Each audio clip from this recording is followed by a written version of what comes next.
Welcome to this presentation entitled Teaching as Reflection and Action, 6 Principles of Adaptive Teaching, as part of the University Professional Development Program. My name is Warren Pasha Chalklin, a former teacher from South Africa and a doctoral student from Texas A&M University.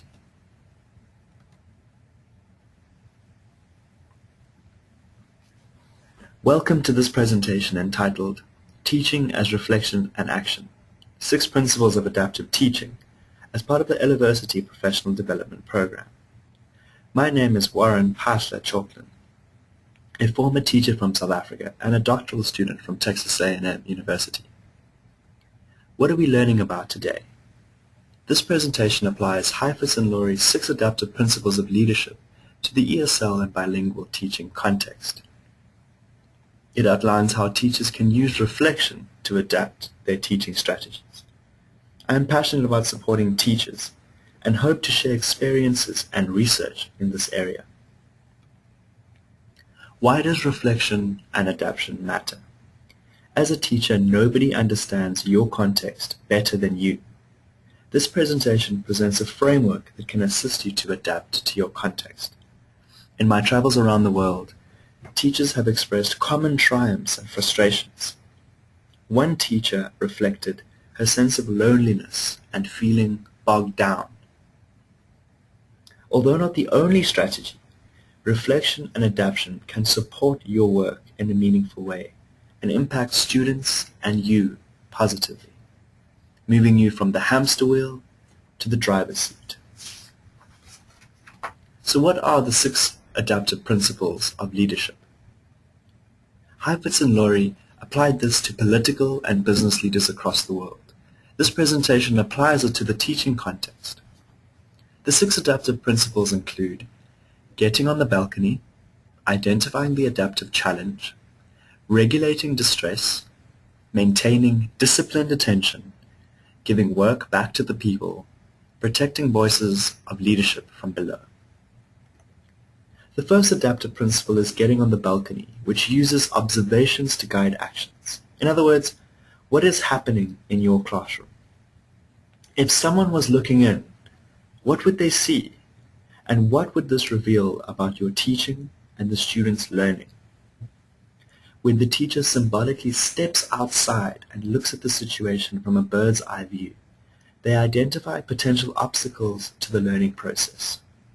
In a classroom, this could include reflecting on the day and the events that occurred in an objective way, highlighting solutions to problems that are inhibiting your ability to teach. Once on the balcony, reflection is critical. Monty proposes that reflection involves teachers taking a deliberate pause from their everyday activities and exploring an open perspective, engaging in complex thinking processes, examining their beliefs, their goals and practices, and developing new insights and understanding that informs their actions and the students' learning. He also proposed 3 types of reflection. Reflection in action, thinking on your feet, something teachers around the world are either very good at or need to work on. Reflection on action, reflecting after the event occurred, exploring what and how you did. And finally, reflection for action, a culmination of reflection in and reflection on. After evaluating problems and formulating potential solutions, teachers should then take action. The goal for any teacher is to practice the art of reflection for action. It may force you to ask what the students need, rather than what you feel most comfortable with. Without the balcony, it is sometimes very hard to see the wood for the trees. Principle 2, identifying the adaptive challenge, requires teachers understanding the nature of the problems they face and looking at conflicts as clues, taking responsibility for the problems that they face. Countless visits to the staff room reveal that it's the same conversations week after week. It's tougher to teach these children compared to years before, or parents don't play a constructive enough role in their child's education. Identifying the adaptive challenge first requires taking responsibility for the problems we face in our classrooms, whether they are of our doing or not. But once we've taken responsibility for the problems we face, what next?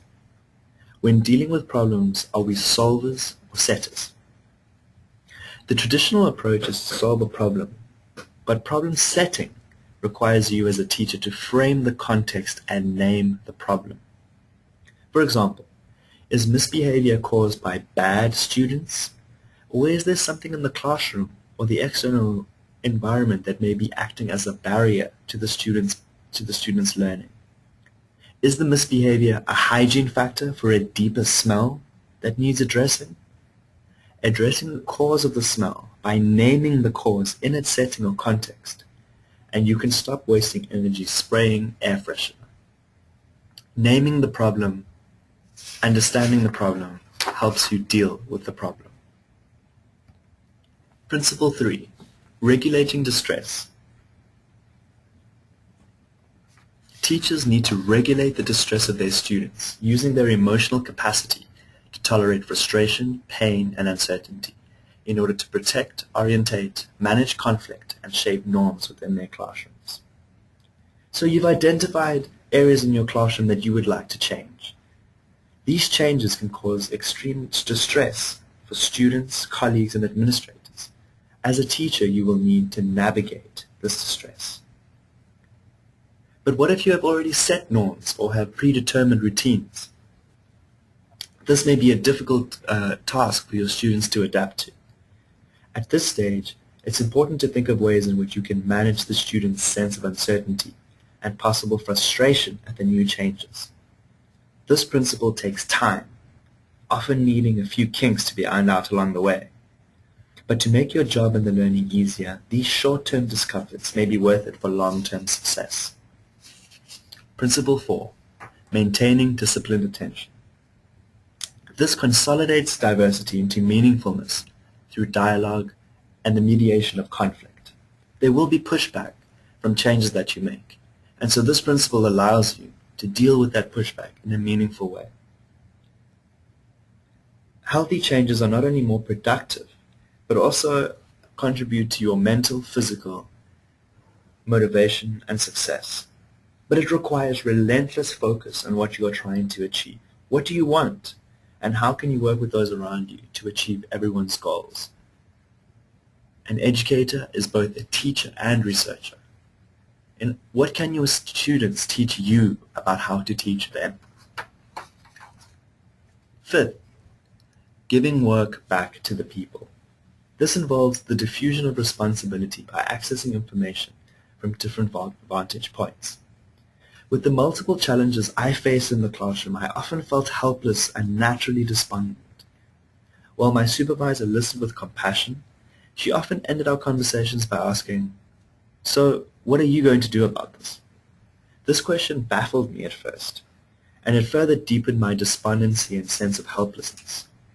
But what I realized was that she was pushing the problems back to me, forcing me to reflect, adapt, and collaborate with the colleagues around me.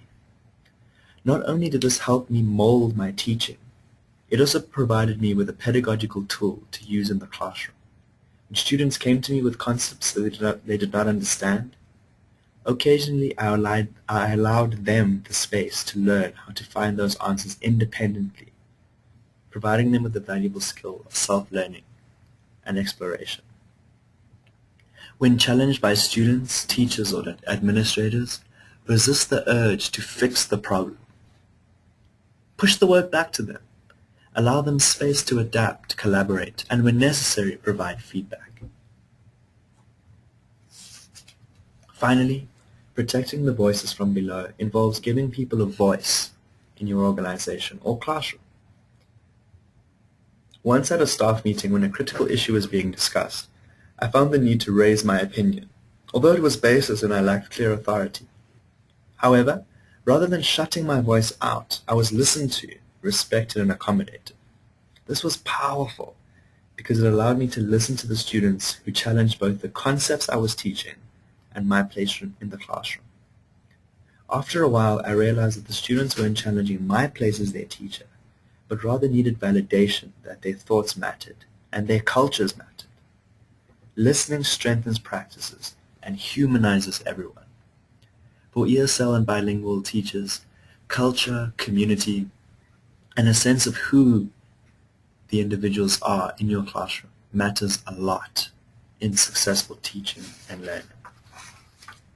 So what does this all mean for you in your current reality? These principles are not the gospel, but are powerful lenses through which to view teaching and learning in your classroom. Adapting stimulates growth and deepens your ability to face the daily challenges and triumphs that await you.